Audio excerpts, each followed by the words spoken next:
1992 December 6 Indian പ്രധാനമന്ത്രി നരസിംഹറാവു പൂജാമുറിയിൽ നിന്നും പുറത്തിറങ്ങി.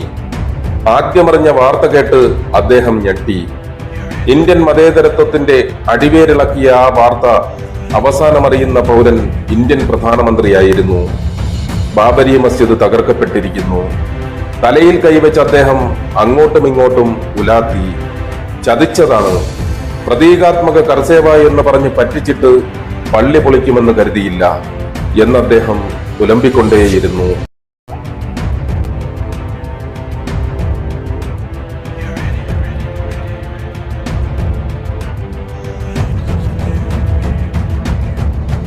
ഇന്ത്യൻ മതേതരത്വത്തിന് മങ്ങലേൽപ്പിച്ച ദിനമാണ് 1992 ഡിസംബർ 6. അന്നാണ് ബാബരി മസ്ജിദ് തകർക്കപ്പെട്ടത്. ഏറ്റവും വലിയ ജനാധിപത്യ രാജ്യത്താണ് അധികാരവർഗത്തെയും നിയമപാലകരെയും സൈന്യത്തെയും സാക്ഷി നിർത്തി പള്ളി തകർത്ത് നിരത്തിയത്.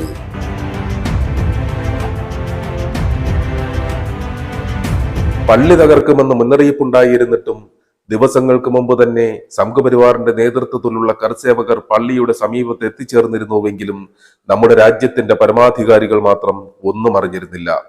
നിയമപാലകർക്ക് നിർദ്ദേശങ്ങൾ നൽകുവാനോ ലോകത്തിന്റെ മുന്നിൽ നമ്മുടെ രാജ്യത്തിന്റെ അഭിമാനം തകിടം മറിച്ച ഈ ഹീനകൃത്യം തടയുവാനോ അന്നത്തെ ഭരണാധികാരികൾ തയ്യാറായിരുന്നില്ല.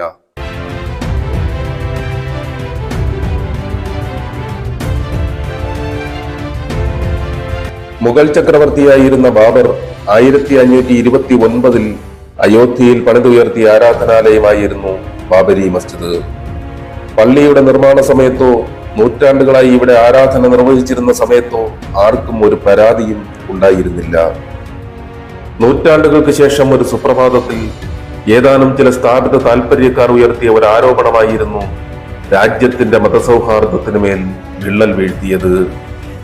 ചരിത്രപരമായി യാതൊരു രേഖകളുമില്ലാത്ത ഒരു ആരോപണം മാത്രമായിരുന്നു രാമക്ഷേത്രം തകർത്താണ് ബാബർ അവിടെ പള്ളി പണിതത് എന്നുള്ളത്.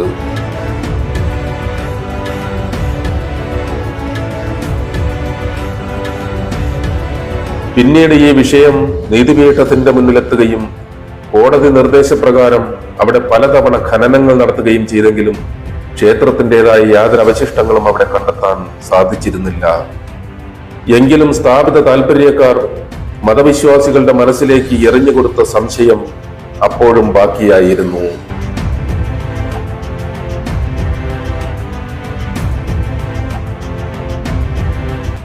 ഏറ്റവും നിരാശാജനകമായ വസ്തുത BJPയുടെയും RSSന്റെയും നേതൃത്വത്തിലുള്ള സംഘപരിവാർ സംഘടനകളാണ് ബാബരി മസ്ജിദ് തകർത്ത് നിരത്തിയതെങ്കിലും അതിന് ഒത്താശ ചെയ്തു കൊടുത്തത് കോൺഗ്രസ് പ്രധാനമന്ത്രിയായിരുന്ന നരസിംഹറാവുവാണ് എന്നുള്ളതാണ്.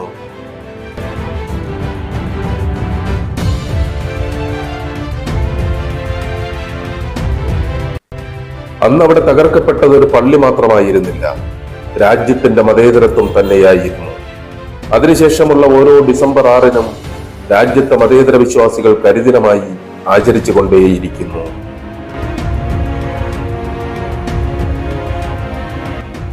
ബാബരി മസ്ജിദ് തകർക്കില്ല എന്ന് സംഘപരിവാർ ഉറപ്പു നൽകിയിരുന്നതായും അവരെ വിശ്വസിച്ചതാണ് തനിക്ക് പറ്റിയ തെറ്റ് എന്നും അന്നത്തെ പ്രധാനമന്ത്രിയായിരുന്ന നരസിംഹറാവു ആവർത്തിച്ച് പറഞ്ഞുകൊണ്ടേയിരുന്നു. എന്നാൽ ഒരു സുപ്രഭാതത്തിൽ അയോധ്യയിൽ പൊട്ടിമുളച്ച കർസേവകർ ഒന്ന് ആഞ്ഞു തള്ളിയപ്പോൾ മറിഞ്ഞു വീണതല്ല ആ പള്ളി. മാസങ്ങൾ നീണ്ട ആസൂത്രണങ്ങൾക്കും ദിവസങ്ങൾ നീണ്ട യാത്രകൾക്കും ഒടുവിലാണ് കർസേവകർ അയോധ്യയിൽ എത്തിച്ചേർന്നത്. അവർ അവിടെ എത്തിയത് വെറും കൈയോടെയായിരുന്നില്ല. നൂറ്റാണ്ടുകൾ പഴക്കമുള്ള ആ സൗധം തകർക്കാൻ ആവശ്യമായ മാരകായുധങ്ങളുമായാണ്. എന്നിട്ടും പള്ളി തകർക്കുമെന്ന് അദ്ദേഹത്തിന് വിശ്വസിക്കാനായില്ല എങ്കിൽ രാജ്യം കണ്ട ഏറ്റവും മണ്ടനായ പ്രധാനമന്ത്രിയായിരുന്നു നരസിംഹറാവു എന്ന് വിശേഷിപ്പിക്കേണ്ടി വരും.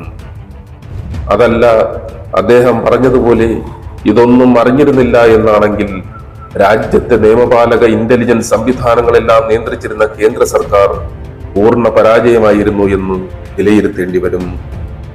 കർസേവയ്ക്ക് തുടക്കമിട്ട് പള്ളി പൊളിച്ച് നിരപ്പാക്കും വരെ പ്രധാനമന്ത്രി പൂജാമുറിയിൽ കയറി അടച്ചിരുന്നുവെങ്കിൽ അദ്ദേഹത്തിന്റെ ആസൂത്രണത്തിലെ പങ്കാളിത്തവും മൗനാനുവാദവുമൊക്കെ ഇതിൽ നിന്നും വ്യക്തമാണ്. പള്ളി പൊളിച്ച ശേഷം കർസേവകർക്ക് സ്ഥലം നിരപ്പാക്കാനും വൃത്തിയാക്കാനും സമയമനുവദിച്ചതും അവർക്ക് സുരക്ഷിതമായി നാടുകളിലെത്താനുള്ള ഗതാഗത സൗകര്യമൊരുക്കിയതും നരസിംഹറാവുവിന്റെ ഈ വിഷയത്തിലെ പങ്കാളിത്തം ഉറപ്പാക്കുന്നതാണ്.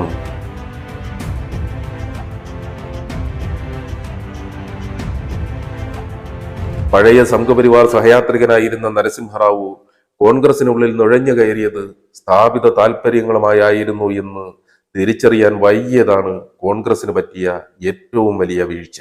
അന്നു മുതൽ കോൺഗ്രസിന്റെ അപജയം ആരംഭിച്ചുവെങ്കിലും അത് രാജ്യത്ത് സംഘപരിവാറിന്റെ വളർച്ചയ്ക്ക് കാരണമായി. ഇപ്പോൾ രാജ്യത്ത് കോൺഗ്രസിന്റെ നേതൃത്വത്തിൽ ഒരു ഭരണകൂടം അധികാരത്തിൽ വരണമെന്ന് ജനങ്ങൾ കൊതിക്കുന്നുവെങ്കിൽ അത് സംഘപരിവാർ ഭരണത്തിന് തടയിടാൻ വേണ്ടി മാത്രമാണ്. എന്നാൽ പഴയ തെറ്റുകളിലേക്ക് മടങ്ങിപ്പോവുകയും വീണ്ടും ആവർത്തിക്കുകയും ചെയ്യുകയാണെങ്കിൽ അത് ഏറ്റവും കൂടുതൽ അപകടം ചെയ്യുക കോൺഗ്രസിന് മാത്രമല്ല, നമ്മുടെ രാജ്യത്തിന് കൂടിയാണ്.